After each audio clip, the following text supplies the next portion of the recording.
Hallo zusammen und willkommen zu diesem Video. Heute mit einem sehr interessanten Objektiv. Ein 9 mm Ultra-Weitwinkelobjektiv für den Vollformatbereich. Und nicht nur für Sony, für Nikon, sondern auch für den Canon RF-Mount. Warum so interessant? Ganz einfach, der Hersteller verspricht, trotz des sehr weitwinkligen Bereichs von 132 Grad keinerlei Verformung. Ob das Objektiv dieses Versprechen tatsächlich halten kann und wie es sich in der Praxis schlägt, all das erfahrt ihr in diesem Video.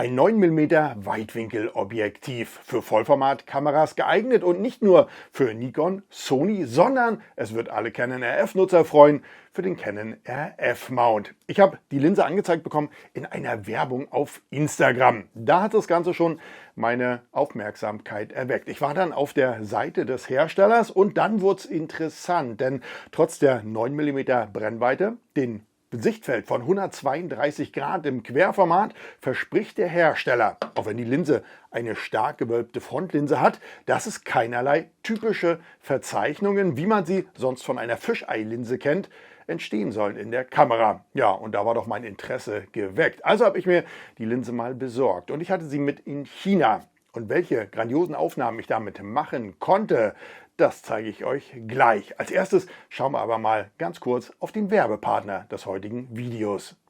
Dieses Video wird unterstützt von mietdeinobjektiv.de. Egal ob Kamera, ob Objektiv oder Foto- und Videozubehör. Hier kannst du ganz einfach bereits ab einem Zeitraum von 2 Miettagen deine gewünschte Ausrüstung mieten. Du musst die Urlaubskasse nicht unnötig schröpfen für ein neues Objektiv, eine neue Kamera oder sonstiges Zubehör, sondern du kannst es ganz einfach und günstig mieten. Und das Beste daran, du kannst es weltweit einsetzen und die Ausrüstung ist versichert. Bis zum 24.12. kannst du mit dem Rabattcode RICOBEST2024 noch 20% auf deinen Mietpreis sparen. Zurück zu unserer Linse. 9 mm Ultraweitwinkel, 132 Grad Sichtfeld im Querformat. Ich hatte sie, wie gesagt, mit in China. Bevor wir uns aber jetzt mal einige Bilder aus der Praxis ansehen und dann mal ein bisschen genauer hinschauen, ja, wie sieht es so mit der Randschärfe aus, wie sieht es aus mit Vignettierung oder ähnlichem,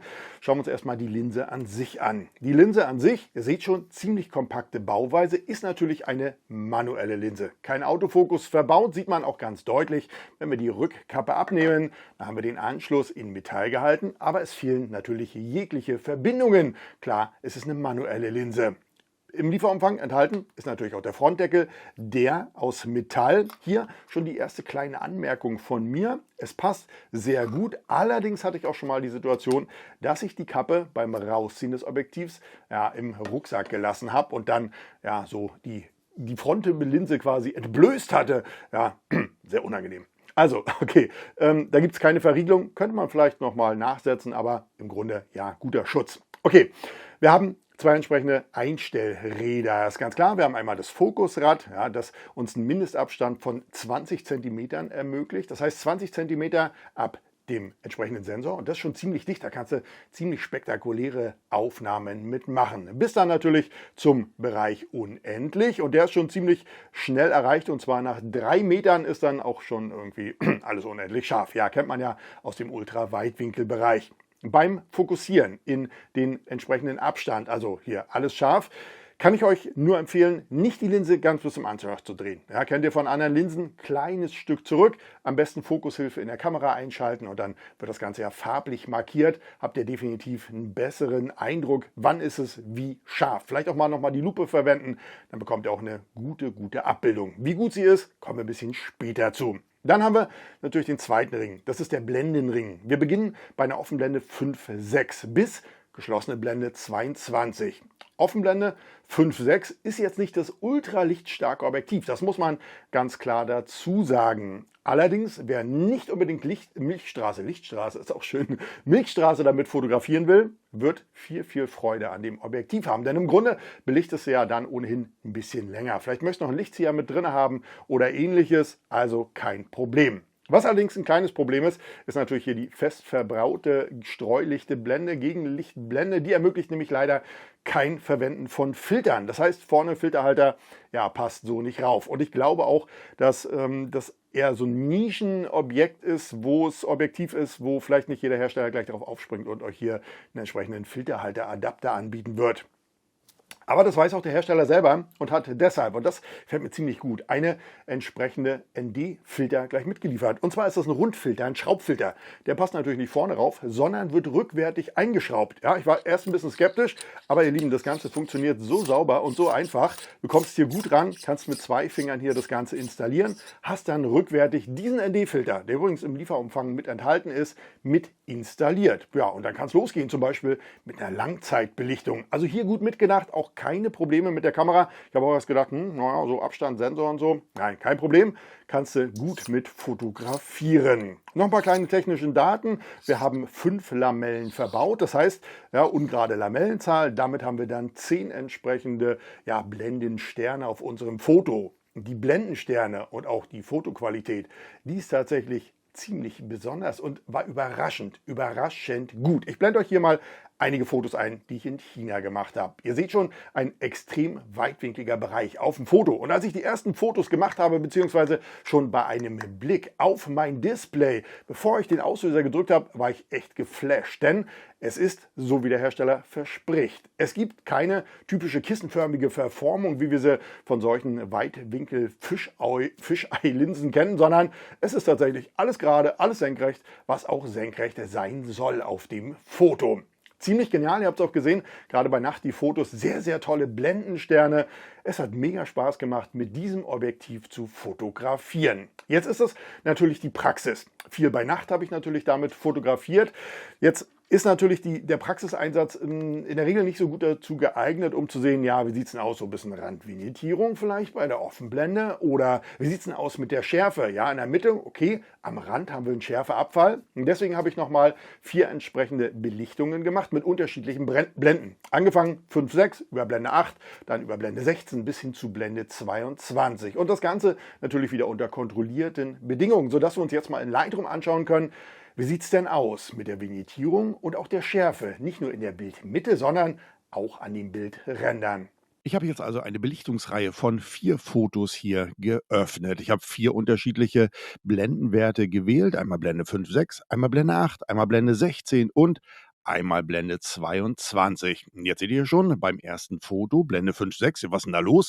Doch Fischei? Nein, im Grunde wollte ich euch nur zeigen, was ich erwartet hätte bei diesem Objektiv. Also Vollformat mit der gewölbten Linse hätte ich ungefähr dieses Ergebnis hier erwartet. Aber ihr seht schon hier unten, da habe ich natürlich nachgeholfen, um einfach meine Erwartungshaltung euch zu zeigen. Wie sieht es denn aber tatsächlich aus? Dafür gehen wir mal hier auf 0, das heißt ja, keine Veränderung jetzt am Bild. Und das ist das tatsächliche Bildergebnis, was ihr bekommt out of cam. Nicht nachbearbeitet, RAW-Datei. Ich habe jetzt natürlich durch die manuelle Belichtung versucht, alle 4 Fotos gleich zu belichten. Schaut mal hier oben auf das Histogramm. Das heißt, jedes Foto mit entsprechender Blende hat natürlich eine andere Verschlusszeit. Wir klickern sie einmal durch, dann seht ihr oben am Histogramm, ja, wenn ihr euch beim Fotografieren aufs Histogramm verlasst, kriegt ihr eine gute, gleichmäßige Belichtung. Und zwar unabhängig von der gewählten Blende. Also, letztes Foto hier, beginnen wir gleich.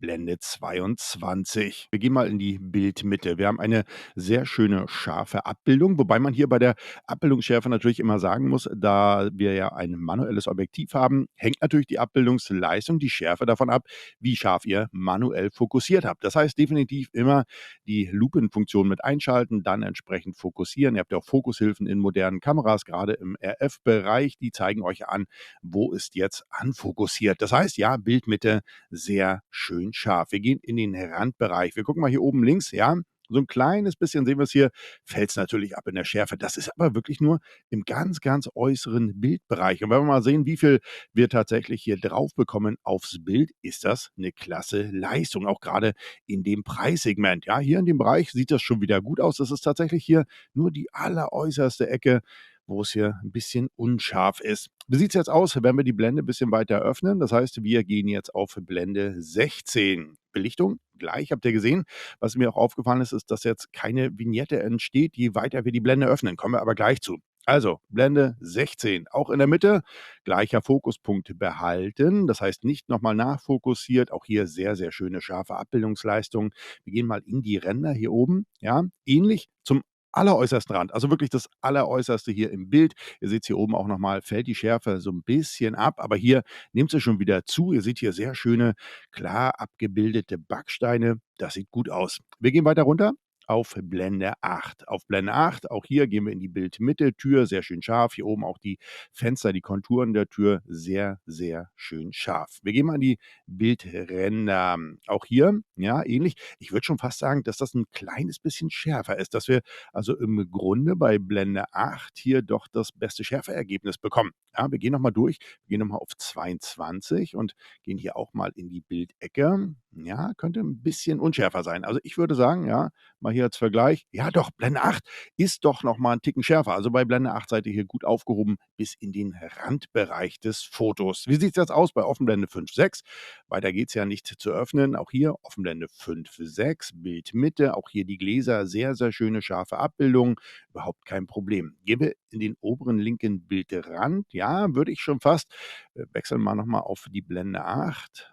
Ja, ist 'n kleine so 'n Mühe ist die Blende 8 doch noch schärfer dann als Blende 5,6. Aber doch trotzdem anhand der Linse und anhand auch der Abbildungsleistung ein sehr, sehr gutes Ergebnis, wie ich finde. Und ihr seht auch hier, wir wechseln noch mal zwischen der Blende 16 und der Blende 5,6, die wir jetzt aufhaben, um zu sehen, gibt's hier 'ne Vignettierung. Also hier noch mal Blende 16, Blende 5,6. Und ich finde, hier gibt es keine grundlegende Änderung in den Randbereichen, dass wir jetzt sagen können: „Oh, da ist jetzt aber irgendwie 'ne Vignettierung mit drinne.“ Also alles in allem in allen Blendenstufen, angefangen von 5,6 über 8, über 16 bis 22, ein, wie ich finde, sehr, sehr gutes Ergebnis. Das beste Ergebnis auch mit der Randschärfe, in dem Fall bei Blende 8. Ja, nicht nur die Praxis, sondern jetzt auch die kontrollierte Theorie und Praxis, ja, in Lightroom hat mich tatsächlich bestätigt in dem, was ich schon vermutet habe. Eine geniale Linse. Wie gesagt, nicht nur für Sony und für Nikon, sondern für den Canon RF Mount. Ich hatte die Linse in China mit an der R6 Mark II und habe damit die Fotos gemacht, die ihr gesehen habt. Eine wirklich geniale Linse. Es gibt einen kleinen Nachteil.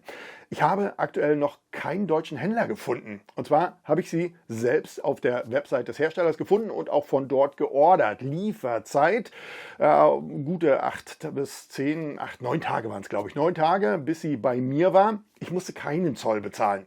Das kann ich natürlich bei euch nicht ausschließen. Die Linse an sich kostet um die $400, ist aber aus meiner Sicht jeden Dollar wert, den sie kostet. Vielleicht ändert sich das, vielleicht findet ihr auch irgendwo einen lokalen Händler. Schreibt es gerne unten in die Videokommentare. Und ansonsten, ja, schreibt es mir generell in die Videokommentare. Was haltet ihr von der Linse? Ultraweitwinkel, ein sehr, sehr breites Lichtfeld, sehr tolle Blendensterne. Gut, ein kleines bisschen mehr Offenblende könnte sein, aber wenn du nicht Milchstraße damit fotografieren willst, kommst du mit der Blende 5,6 mega hin. Eine wirklich sehr, sehr tolle Linse. Gerade auch der rückwärtige Einschraubfilter, der ND-Filter, hat mir gut gefallen. Übrigens sehr farbtreu, keine Verschiebungen der Farben zu erkennen. Tolle Linse, oder? Schreibt mir mal eure Gedanken zu der Linse in die Videokommentare. Vielleicht habt ihr sie ja auch schon gesehen oder vielleicht auch schon gekauft. Dann schreibt mir eure Meinung auch dazu gerne in die Videokommentare. Und wenn euch das Video, die Vorstellung, vor allem auch mal Praxisbilder, ja, nicht nur im Studio, sondern natürlich auch Outdoor gemacht, gefallen hat, dann lasst mir dafür gerne einen Daumen hoch da. Und wenn wir uns künftig in einem meiner neuen Videos wiedersehen wollen und ihr habt es noch nicht getan, dann abonniert an dieser Stelle gerne und natürlich völlig kostenlos meinen Kanal. Ihr Lieben, ich danke euch wie immer fürs Zuschauen. In diesem Sinne, bis dahin. So, was fotografiere ich denn jetzt als nächstes? China war schon cool. Wo fliege ich denn jetzt hin, um die Linse zu testen? Oh, keine Ahnung. Mir wird schon irgendwas einfallen.